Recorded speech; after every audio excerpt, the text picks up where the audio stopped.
Vamos então com a nossa segunda aula sobre métricas de massa. Para iniciarmos, é bom sempre lembrar que os processos químicos, eles sempre envolvem um grande gasto material, né? O que o professor Adélio chama de materialização dos processos químicos. Então, seja uma reação química, uma separação, uma purificação que nós formos fazer, seja no laboratório de ensino, no laboratório de pesquisa, ou mesmo na indústria, nós precisaremos possivelmente de todos esses materiais aqui, né? Numa síntese, por exemplo, muitas vezes nós passamos por todas essas etapas aqui. Após realizar a reação, ainda se faz necessário a separação do produto de interesse e, em muitas situações, a purificação. E vocês veem que para cada um desses processos, eu posso necessitar de todo esse material aqui, né? Numa reação, então, por exemplo, eu vou precisar inexoravelmente de reagentes, eventualmente catalisadores, posso ainda necessitar de auxiliares, de solventes, né? Equipamentos e gasto energético. A mesma coisa vai acontecer no processo de separação e purificação, certo? E aí, o que acontece? Então, os processos químicos estão altamente materializados, um grande gasto material, né? E o que é que nós podemos fazer diante disso? Podemos tentar desmaterializar, ou seja, em todos os pontos possíveis, reduzir o gasto material em alguma dessas etapas. Bem, então, quais são as contribuições das métricas de massa nesse processo de desmaterialização?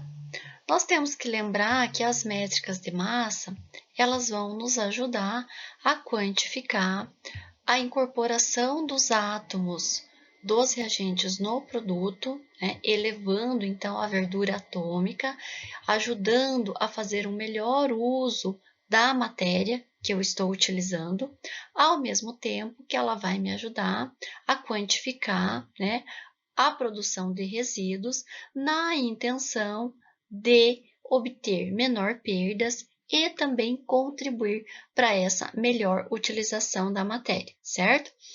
Para a quantificação dessa incorporação de átomos, nós temos algumas métricas que estão aqui mencionadas e vamos ver detalhadamente posteriormente. A mesma coisa para a produção de resíduos. Mas antes de falar de cada uma dessas métricas, algo muito importante que nós precisamos entender são as fronteiras de cada uma das métricas, né? Então, nós vimos que um processo, vamos pensar num processo de síntese, né? Ele passa por uma reação química, em que eu faço reagir um reagente 1 com um reagente 2 para obter um produto de interesse, né? Mas, geralmente, nesse processo, eu também tenho a formação de coprodutos, de substâncias que não são do meu interesse, mas elas são formadas durante o processo, né? Quando eu aplico métricas que só conseguem considerar os reagentes estequiométricos e o produto principal, como é o caso do rendimento, por exemplo, né? Eu tenho uma métrica de fronteira 1. Eu só consigo olhar para essa pequena parte do processo, né? Eu estou ignorando todo o restante, eu estou ignorando quanto de coproduto foi formado, quanto de resíduo eu acabei gerando, né? Tanto de resíduo estequiométrico quanto de resíduos totais. O que seriam os resíduos totais? São os resíduos que consideram, então, também os solventes que eu utilizei, catalisadores, auxiliares, né? Então, vejam, aquela métrica de rendimento percentual, ela é a mais restrita que existe, porque ela só considera esta parte do processo. Mas eu posso ir ampliando essas fronteiras, considerando, então, esses outros componentes do processo, né, que fazem parte daquela materialização, e com isso eu vou ampliando as fronteiras das minhas métricas, certo?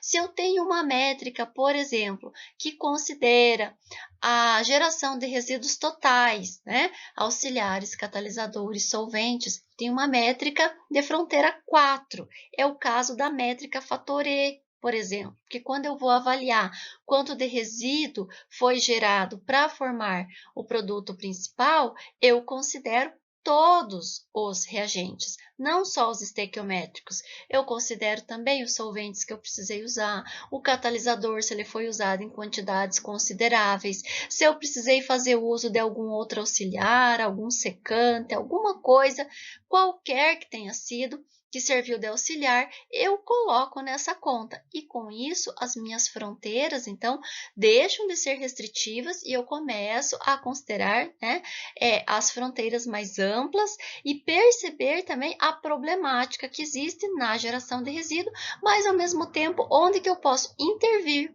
para tornar o processo mais eficaz. Atualmente, nós temos uma diversidade de métricas de massa. Inicialmente, vocês devem lembrar, nós tínhamos, né, a métrica economia atômica e o fator E, originados lá na década de 90, incorporados aos princípios da química verde, mas no decorrer, né, de 20 anos, 20 e tantos anos, muitas métricas de massa foram desenvolvidas e são utilizadas atualmente. Bem, nesta tabela, então, o professor Adélio Machado nos mostra algumas das métricas de massa presentes na literatura, mas destaca também, e eu ressaltei aqui, né, para vocês, em verdinho, quais são as métricas mais frequentes que costumam ser empregadas tanto para a quantificação de resíduos, como é o caso do fator E da intensidade de massa, quanto para a incorporação de átomos de reagentes nos produtos, como é o caso da economia atômica e a eficiência de massa da reação. Nesse artigo de 2018, o Sheldon também destaca uma variedade de métricas, no qual ele lista, então, aqui deste lado, todas as métricas que podem ser empregadas para a quantificação da geração de resíduos e, deste outro lado, as métricas para avaliar a incorporação de reagente no produto, né? E aqui, claro, ele começa com as métricas clássicas e posteriormente ele lista algumas outras. Então, eu gostaria de destacar aqui para vocês a intensidade de massa do processo, que é uma métrica amplamente usada na indústria para quantificar quanto de resíduo é gerado, e ela considera até mesmo o gasto de água desse processo, né, até a obtenção do produto final. Há uma métrica aqui que vocês podem ver, né, que avalia, então, quanto de água foi gasto para a obtenção daquela quantidade determinada de produto. Então, por exemplo, para 1 quilo de produto, quanto de água eu precisei gastar.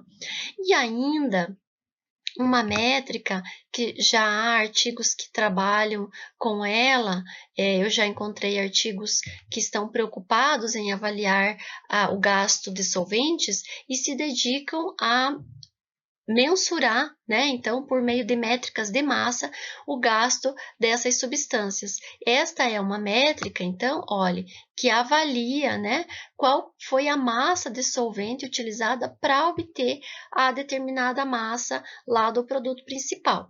Então, vejam que, a princípio, as métricas de massa, elas estavam vinculadas só ao princípio 1 e 2, e elas continuam vinculadas ao princípio 1 e 2, né?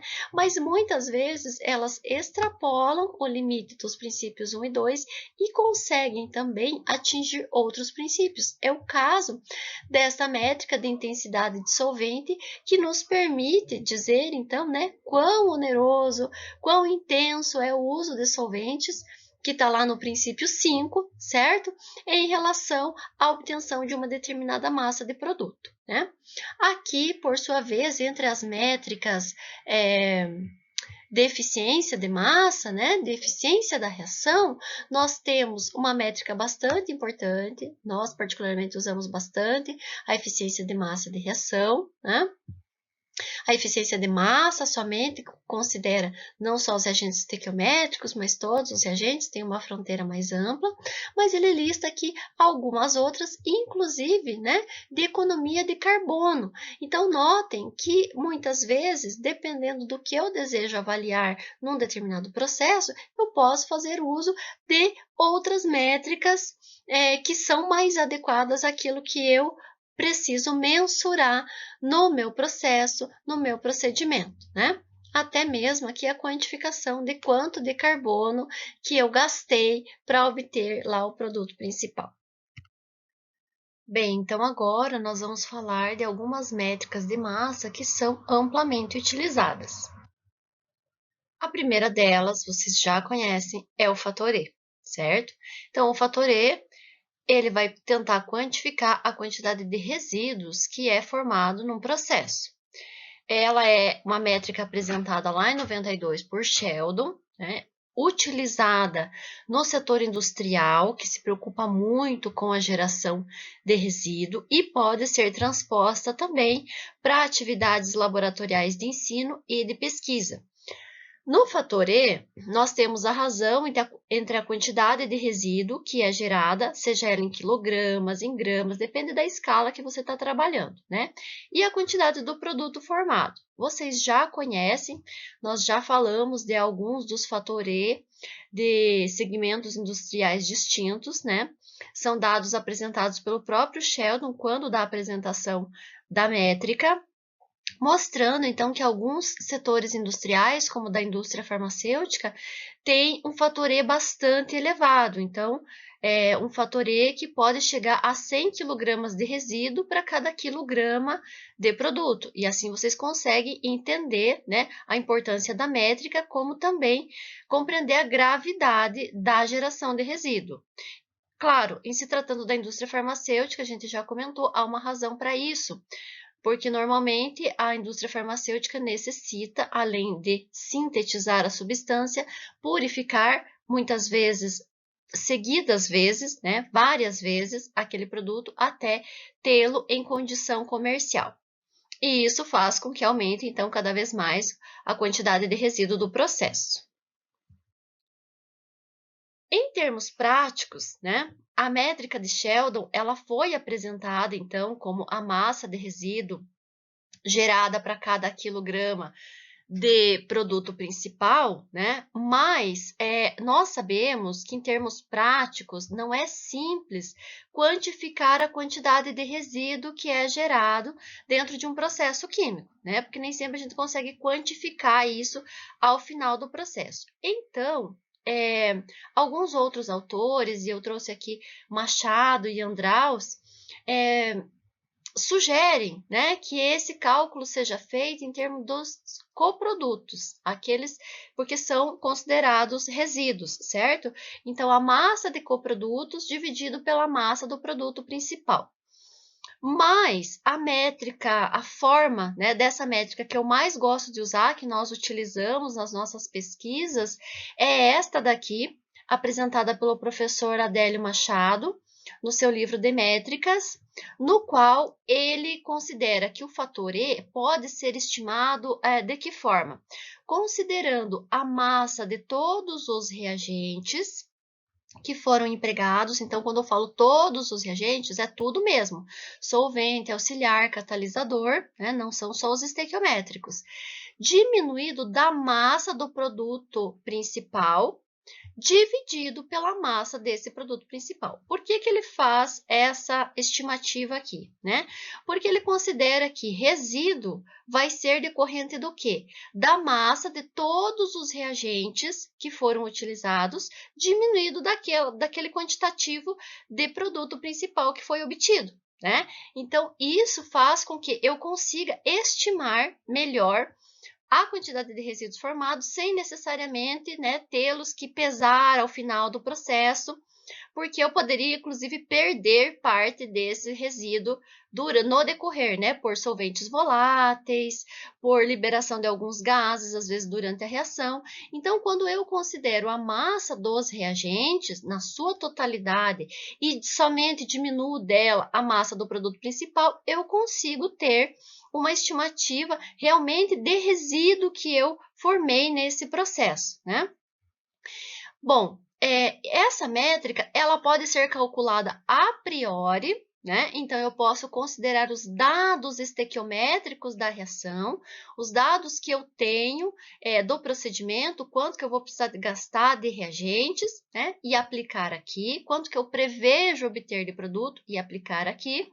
Mas é claro que é uma métrica que eu também vou ter que aplicar a posteriori. Por quê?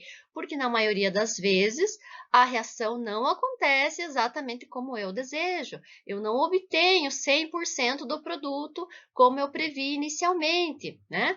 E aí eu vou ter que fazer os ajustes para as massas reais que eu utilizei. Então, é uma métrica, vejam aqui, é a mesma equação, né? Mas que eu devo aplicar a priori e a posteriori. E aí, eu quis trazer um exemplo para vocês, certo? Para facilitar, então, esse entendimento. Muito bem, então eu trouxe como exemplo para vocês uma síntese amplamente realizada nos laboratórios de química orgânica e que nós também investigamos bastante, que é a síntese do ácido acetil salicílico. Então, nós temos aqui os reagentes estequiométricos, né? O ácido salicílico, o anidrido acético. Essa síntese requer o uso de um catalisador. Na síntese convencional se utiliza ácido sulfúrico, mas é possível usar catalisadores mais verdes. A obtenção do produto principal, que é o ácido acetil salicílico, e o produto secundário, que é o ácido acético. Eu trago aqui para vocês os dados da reação, né, em massa, só para vocês compreenderem, então, né, quanto de massa que a gente usa, quanto que a gente espera obter do produto principal, para que a gente possa aplicar esses dados nos próximos slides da exemplificação. Então, vejam só, né, se eu for olhar a estequiometria dessa reação, eu tenho aqui que eu preciso de 1 mol de ácido salicílico para 1 de anidrido acético, certo? Obtendo 1 mol de ácido acetil salicílico e 1 de ácido acético. Aqui estão as respectivas massas molares, né, que são importantes quando formos calcular fator E, por exemplo, economia atômica. Aqui a quantidade em massa que foi utilizado desses reagentes. E do ácido salicílico, né, de acordo com o protocolo do Pavia, deve-se usar 2 gramas de ácido salicílico para 5,4 gramas de anidrido acético. E a partir da estequiometria, espera-se obter 2,61 gramas de ácido acetil salicílico, considerando um rendimento de 100%, e 0,86 gramas de ácido acético. Notem aqui, né, que se eu olhar o número de mol, por exemplo, eu estou usando 0,014 mols de ácido salicílico. Se a estequiometria é 1 para 1, eu deveria também necessitar de 0,014 mols de anidrido acético. Mas vocês veem que essa reação, né, ela é reversível, então ela tem um equilíbrio aqui. E para que eu favoreça a formação do produto principal, eu preciso que esse reagente esteja em excesso. E é um excesso considerável, que chega a quase 300% em relação à quantidade de ácido salicílico, certo? Então, aqui a gente já tem um problema, que a gente sabe que esse excesso ele vai virar resíduo, né? Mas ele é necessário por uma característica da reação. E aqui, então, é para a gente ter os dados para, nos próximos slides, podermos aplicar as métricas. Bem, então vamos lá ao cálculo do fator E. Considerando a proposta apresentada por Andraus, em que eu deveria considerar como resíduo a massa dos coprodutos, né? O que é que eu tenho? Eu tenho como coproduto o ácido acético, certo? E a massa que eu possivelmente obterei dele a partir da estequiometria que eu mostrei para vocês no slide anterior, seria de 0,86 gramas. Dividido por quanto? 2,61 gramas, que é quanto eu espero obter do produto principal. Nesse caso, eu teria um fator E de 0,33, né? Ou seja, o que ele quer dizer? Que para cada 1 grama de ácido acetil salicílico obtido, eu estaria gerando 0,33 gramas de resíduo, né? Mas vejam como esse cálculo de fator E, ele é restritivo, porque eu estou considerando que só vai se tornar resíduo o coproduto. E no caso de uma reação como a do ácido acetil salicílico, que emprega excesso de reagente, no caso o anidrido acético, né, eu estou desconsiderando que ele é um resíduo e ele não entra nessa conta. Então, não estou fazendo a mensuração correta, né? Por isso que nós não costumamos utilizar esse cálculo de fator E, que considera como resíduo só o coproduto. Nós gostamos de utilizar, quando eu digo nós, eu estou falando do nosso grupo de pesquisa, né? Nós gostamos de utilizar esse fator E, que o cálculo é facilitado, porque eu não preciso ficar medindo, quantificando lá no final do processo quanto de resíduo eu gerei, porque eu considero a massa inicial de todos os reagentes, mas são todos mesmo, considerando os excessos, catalisadores quando em quantidade apreciável, né? Auxiliar, eu considero essa massa e dela eu diminuo a massa de produto principal que eu de fato obtive, né? Essa proposta de cálculo de fator E, além dela facilitar o trabalho, ela pode ser aplicada a priori e a posteriori. Se nós aplicarmos a priori para a síntese do AS, o que é que nós teremos? A massa total dos reagentes é de 7,4 gramas, considerando aquele excesso de anidrido acético. Dela eu diminuo a massa que eu espero obter de AS e divido pela mesma massa, né? E eu vou ter um fator E, neste caso, de 1,83, que significa, para cada grama de AS obtido, eu gerei 1,83 gramas de resíduo, ou seja, quase o dobro de massa foi gerado em resíduo, né?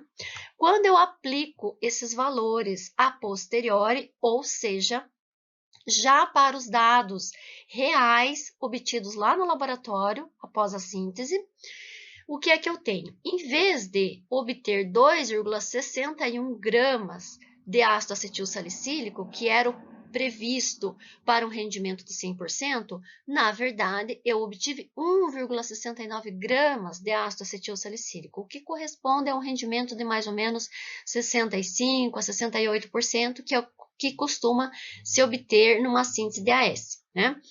E aí, ao aplicar aqui na equação esses valores, eu vou ter um fator E de 3,37 gramas. Então, quer dizer que a minha síntese, né, quando realizada, eu gerei 3,37 gramas de resíduo para cada grama de ácido acetil salicílico obtido, né? E aí sim eu consigo mensurar, então, de fato e com mais precisão, quanto de resíduo essa síntese gerou, né? E isso nos faz repensar os processos, ver o que é que eu posso fazer para tentar tornar essa síntese menos impactante. E nós, nos nossos trabalhos, fazemos esse esforço, né? E temos até um trabalho publicado em 2022, vou deixar para vocês, em que nós tentamos justamente reduzir o gasto de excesso de anidrido acético ao limite, né? Para que ele continuasse permitindo a ocorrência da reação, mas que fosse o mínimo possível para não gerar tanto resíduo. E isso tem impacto na melhoria do fator E, certo? Além disso, né, vocês já devem estar assim impactados, nossa, né, foi gerado quase 4 vezes mais resíduo do que produto, né? O professor Adélio nos chama a atenção de que o fator E total de um processo é a soma do fator E da reação, mais o fator E do isolamento, mais o fator E da purificação, certo? Então, se eu for considerar, né, quanto de resíduo eu gerei também no isolamento, também na purificação, esse valor vai ser ainda maior. E isso é importante, né? Até mesmo para que a gente identifique assim, aonde que eu estou gerando mais resíduo? É na reação? É no isolamento? É na purificação? Em qual etapa? E possa fazer as correções justamente na etapa mais problemática.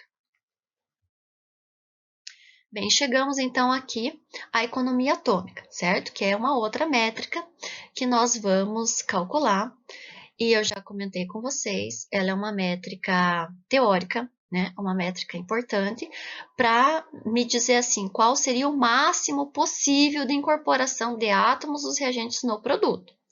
Na prática, a gente sabe que vai ser sempre menor, porque os nossos rendimentos não são de 100%. Então, estou considerando aqui a mesma reação, a síntese do AS, estou considerando também as mesmas massas, não mudei absolutamente nada, certo?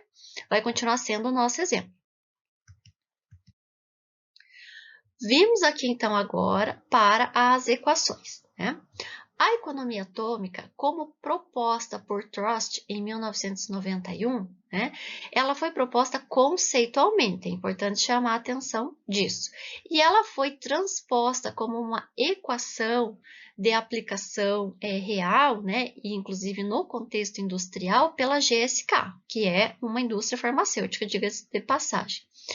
E aí, a economia atômica percentual, ela é calculada de que forma? Considerando a massa molar do produto dividido pela somatória da massa molar dos reagentes estequiométricos, certo? Então, ela não considera catalisador, não considera auxiliar que possa vir a ser empregado, só os reagentes estequiométricos, o que a coloca como uma métrica de fronteira restritiva, de fronteira 2. Ela é sempre calculada a priori, certo? E ela é obtida em porcentagem, né? Quando eu, então, após fazer essa divisão, multiplico ali por 100, para eu ter isso em porcentagem, né? Em termos práticos, eu não posso usar massa molar, eu devo usar massa, certo? E é por isso que nós costumamos fazer uso, então, da eficiência de massa da reação. O que a eficiência de massa da reação propõe, né, que eu empregue aqui para fazer esse cálculo? A massa, então em gramas, em quilogramas, na unidade que eu estiver usando, né, do produto principal, dividido pela somatória da massa dos reagentes estequiométricos, certo? Também estou considerando reagentes estequiométricos, mas como aqui é massa, se eu tiver o reagente estequiométrico em excesso, esse excesso vai entrar aqui. Então, eu já consigo capturar, né, algo que a economia atômica não consegue calcular. Ela pode ser aplicada a priori ou a posteriori, certo? E ainda, né, nós podemos usar a eficiência de massa, que aí ela é mais abrangente ainda, ela é uma métrica de fronteira 4, porque ela considera a massa do produto principal dividido pela massa, né, soma da massa de todos os reagentes, o que vai incluir solventes e auxiliares, certo? Também calculada a priori e a posteriori. Bem, então, se eu tenho aqui as equações e vou aplicar os valores, né, que estão listados na tabela anterior, o que é que eu tenho? No caso da economia atômica, estou considerando as massas molares aqui, né? Eu teria uma economia atômica prevista de 75%. Então, o que essa métrica quer dizer? Que o máximo possível de incorporação de átomos de reagentes nos produtos seria de 75%. Já sei que mais do que isso nem é possível obter pela própria natureza da reação, né? Mas notem que é uma métrica restritiva de fronteira 2, porque ela só considera os reagentes estequiométricos, né? Quando eu aplico esses valores agora em massa, na eficiência de massa da reação, o que é que eu tenho? Eu tenho aqui a massa do produto principal que eu espero obter, certo? E a massa total dos reagentes estequiométricos.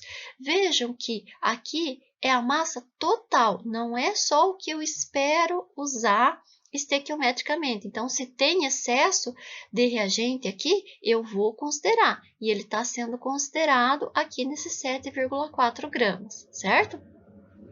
E eu vejo que a eficiência de massa dessa reação, ela será de 35%, isto se o rendimento for de 100%.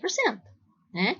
Então, aqui vocês conseguem entender, né, o quão pequena é a incorporação de reagentes no produto tendo em conta que o que agravou essa situação foi o uso do excesso, né? Isso seria ainda mais grave, não acontece aqui, porque aqui eu considero na eficiência de massa, né, a massa também de todos os reagentes, incluindo solventes e auxiliares. Neste caso, a eficiência de massa tem um valor igual ao da eficiência de massa da reação, porque essa reação do ácido acetilsalicílico não requer o uso de solventes e auxiliares, mas numa reação em que se faz necessário, além do reagente em excesso, mais o uso de solvente, mais o uso de algum auxiliar ou catalisador em quantidade apreciável, a eficiência de massa seria ainda menor. Não acontece aqui, ela é igual à eficiência de massa da reação, né? Mas se eu tivesse que usar ainda mais reagentes, a eficiência de massa cairia ainda mais. A incorporação de átomos de reagentes no produto seria ainda menor. Então, vocês notam que vão ter reações que vão ter uma eficiência de massa muito baixa, certo? E isso também nos faz, então, ter uma dimensão de que, nossa, às vezes eu imaginava que rendimento alto, mas a eficiência de massa não é tão boa assim, é baixa. Por quê? Porque eu materializei muito esse processo, eu estou gastando muita matéria, muitas outras substâncias além dos reagentes estequiométricos necessários. E é claro que às vezes a situação é incontornável, mas há também situações em que eu posso interferir e melhorar essas métricas, esses aspectos quantitativos, materiais do processo que eu estou trabalhando e que estou tentando tornar mais verde. Então, aqui trouxe o exemplo para vocês, né? Se agora eu transpor esses dados aqui para os valores reais obtidos no laboratório, porque antes a gente estava considerando um rendimento de 100%. Agora, supondo então, né, que a reação teve um rendimento de 65% e eu obtive 1,69 gramas de AS em vez de 2,61 que era o esperado, quando eu venho calcular aqui a eficiência de massa da reação, eu me deparo com este valor aqui. Eu tive, na verdade, a incorporação de só cerca de 22,8%, né, quase 23% de reagentes no produto. O resto virou o quê? Todo o restante que eu usei, né, toda a matéria que eu usei, virou resíduo. A mesma coisa se eu fizer o cálculo aqui para a eficiência de massa, né? Eu sei que aqui os valores ficam iguais, mas eu quis trazer essa métrica porque muitas vezes não basta usar a eficiência de massa da reação, porque ela só considera os reagentes estequiométricos e eu tenho mais do que os reagentes estequiométricos sendo usados e eu tenho que fazer uso da eficiência de massa. Aqui os valores não diferem, né? Porque eu não estou precisando na síntese do AS nem de uso de outro solvente, o próprio anidrido acético já serve como solvente, e nem auxiliares, e nem uma outra substância diferente. Mas se eu tiver uma reação que requer o uso de mais substâncias além dos estequiométricos, eu tenho que fazer uso desta métrica aqui, que é a eficiência de massa. E aí eu finalizo, né, chamando a atenção de vocês de que quando a gente está trabalhando com as métricas, o nosso objetivo, né, a nossa intenção, quando eu vou fazer uma interferência para tornar o processo mais verde, para tentar tornar o processo melhor do ponto de vista dos princípios da química verde, a minha intenção é sempre diminuir o valor de fator E, certo? Que é aquela métrica que avalia a geração de resíduos, e aumentar as métricas de economia atômica, eficiência de massa da reação e eficiência de massa. Nosso trabalho está sempre nesse sentido, certo? Muito bem, então espero vocês na próxima aula para a gente falar um pouquinho sobre as métricas energéticas. Até lá!